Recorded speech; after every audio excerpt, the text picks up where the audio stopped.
বিশুদ্ধ বাতাস সতেজ রাখে মানুষের ফুসফুস ও প্রাণ, তেমনি এয়ার ফিল্টার ট্র্যাক্টরেরই যান। আগে আমরা জেনেছিলাম ব্যাটারি রক্ষণাবেক্ষণ সম্পর্কে, আজ আমরা জানবো এয়ার ফিল্টারের রক্ষণাবেক্ষণ সম্পর্কে কিছু কথা।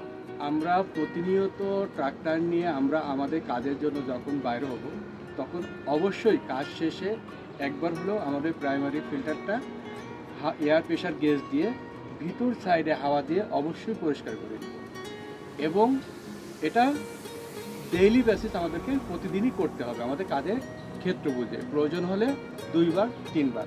এই প্রাইমারি ফিল্টারটা প্রতি 900 ঘন্টা পর পর আমরা চেঞ্জ করব, এবং